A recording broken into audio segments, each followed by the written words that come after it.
আসসালামু আলাইকুম everyone, welcome back to my channel. আজকে আমি বানাবো ভীষণ মজাদার মুচমুচে একটা ঝাল পিঠা। মিষ্টি খাবার খেতে যারা পছন্দ করেন না তাদের জন্য কিন্তু বেস্ট একটা পিঠার রেসিপি।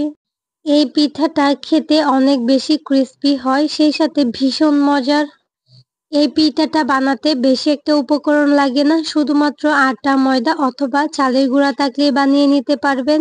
আমার কাছে তো এই পিঠাটা অনেক অনেক বেশি ভালো লেগেছে। আশা করছি আপনাদেরও অনেক বেশি ভালো লাগবে, সেই সাথে সহজও লাগবে। তাহলে চলুন আর কথা না বাড়িয়ে শুরু করি আজকের মূল রেসিপি। আজকের এই জাল পিঠাটা বানানোর জন্য ফার্স্টে কিন্তু এই পিঠার একটা খামির বানিয়ে নিতে হবে। তার জন্য চুলায় একটা প্যান বসিয়ে দিয়েছি, তার মধ্যে দিয়ে দিচ্ছি 2 কাপ পানি। এখন এই পানিটার মধ্যে আমি কিছু উপকরণ অ্যাড করব, যেমন 1 চামচ আদা রসুন বাটা দিয়ে দিচ্ছি, আর দিয়ে দিচ্ছি কাঁচামরিচ কুচি 1 টেবিল চামচ, হলুদের গুঁড়া দিয়ে দিচ্ছি হাফ চা চামচ, সেই সাথে দিয়ে দিচ্ছি স্বাদ মতো লবণ। এখন দিয়ে দিচ্ছি তেল 2 টেবিল চামচের মতো, রেগুলার রান্না করা যে সয়াবিন তেলটা।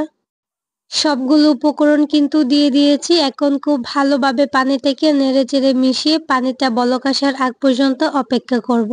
কিছুক্ষণ জাল করার পর কিন্তু পানিটা খুব ভালোভাবে ফুটে উঠছে। এখন এর মধ্যে দিয়ে দিব 2 টেবিল চামচ ধনিয়া পাতা কুচি। অবশ্যই ধনিয়া পাতা কুচিটা দেওয়ার চেষ্টা করবেন। তারপর এখানে দিয়ে দিচ্ছি ময়দা। আমি আজকে ময়দা দিয়ে বানাবো, চাইলে চালের গুঁড়ি অথবা আটা দিয়েও বানাতে পারেন। আমি এখানে 1.5 কাপ ময়দা নিয়েছি। একসাথে আমি ময়দাটা দিব না, অল্প অল্প করে দিতে থাকবো আর মেশাতে থাকবো। এই পর্যায়ে চুলার আঁচটাকে একদম লোতে করে দিয়েছি। আমি আবারও ময়দা দিয়ে দিচ্ছি। আমি কয়েকটা ধাপে ময়দাগুলো দিয়ে খুব ভালোভাবে সফট একটা ডো বানিয়ে নিচ্ছি।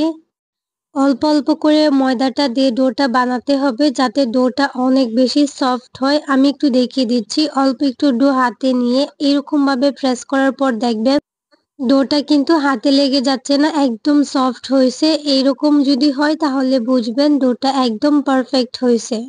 তো ডোটা কিন্তু একদম ঠিকঠাক আছে। এখন এটাকে ছড়ানো একটা প্লেটে নামিয়ে নিচ্ছি। কিছুটা সময় আমি রেখে দিচ্ছি ঠান্ডা হওয়ার জন্য। তবে একবারে ঠান্ডা করা যাবে না, এতে করে ডোটা উপর থেকে ড্রাই হয়ে যাবে। হালকা গরম থাকা অবস্থায় কিন্তু এটাকে ময়ান করে নিতে হবে। তো কিছুটা সময় খুব ভালোভাবে ডোটাকে আমি ময়ান করে নিয়েছি। এখন এখানে আমি 2টা উপকরণ অ্যাড করব, যেমন কালো জিরা। এটা দিলে খেতে অনেক বেশি ভালো লাগে, সুন্দর একটা ফ্লেভারও থাকে। আমি অল্প একটু দিয়ে দিচ্ছি ধনিয়া পাতা কুচি, এটা অপশনাল, চাইলে অ্যাড করতে পারেন। ধনিয়া পাতাটা পরে দেওয়ার ফলে কিন্তু খুব সুন্দর একটা ফ্লেভার আসে। খুব ভালোভাবে এটাকে আবারও ময়ান করে নিয়েছি। তারপর এটাকে 2টা ভাগে ভাগ করে নিয়েছি। একটা ভাগ অবশ্যই ডেকে রাখতে হবে, না হলে উপর থেকে শক্ত হয়ে যাবে। এখন একটা বোর্ডের উপর নিয়ে আমি একটা রুটি বানিয়ে নিচ্ছি। আমি কিন্তু বিশাল বড় সাইজের একটা রুটি বানাচ্ছি, এতে করে একটা রুটি দিয়ে প্রায় অনেকগুলো আমি পিঠা বানিয়ে নিতে পারবো। যার ফলে এই রুটিটা কিন্তু আঁকা বাঁকা বা এবড়ো তেবড়ো হলে কোনো সমস্যা নাই। পিঠাগুলো বানানোর জন্য এখানে আমি একটা কাপ কেকের মোল্ড ব্যবহার করছি, এতে করে সবগুলো পিঠার সুন্দর একটা ডিজাইন আসবে। চাইলে কুকি কাটার অথবা যে কোনো বয়ামের মুখা দিয়ে বা নাইফ দিয়েও কেটে নিতে পারেন।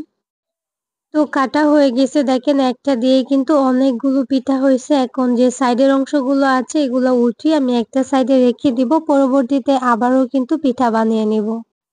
তো দেখেন একসাথে অনেকগুলো পিঠা বানিয়ে নিয়েছি। এতটুকু মানে 1.5 কাপ পরিমাণ ময়দা দিয়ে কিন্তু অনেকগুলো পিঠা হয়েছে। আর পিঠাগুলোর কিরকম হবে এটার থিকনেসটা একটু দেখে বুঝে নেবেন।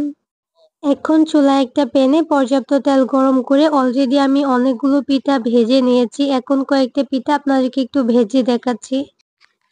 এই পিঠাগুলো হতে বেশি একটা সময় লাগে না, প্রায় 6 থেকে 7 মিনিটের মধ্যেই কিন্তু পিঠাগুলো খুব ভালোভাবে হয়ে যায়। এই পিঠাগুলো উপরটা অনেক বেশি ক্রিস্পি হয় আর ভিতরটা একটু সফট হয়, তাই একটু সময় নিয়েই ভাজতে হবে। তো সবগুলো পিঠা কিন্তু ভেজে নিয়েছি, আরো কিছু পিঠা ছিল ঠিক সেম ভাবেই ভেজে নিয়েছি। আরেকটা এখানে কথা বলি, যদি আপনারা ঝালটা একটু বেশি পরিমাণে পছন্দ করেন তাহলে কাঁচামরিচের সাথে চিলি ফ্লেক্সও অ্যাড করতে পারেন।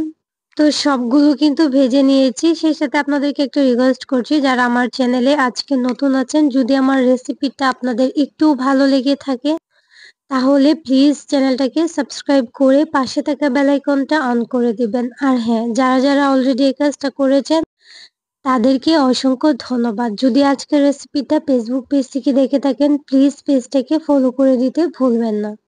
অলরেডি সবগুলো পিঠা আমি ভেজে নিয়েছি আর মাশাআল্লাহ পিঠাগুলো যেমন ফুলকো তেমন ক্রিস্পি হয়েছে। অবশ্যই আপনারা একবার বাসায় ট্রাই করে দেখবেন।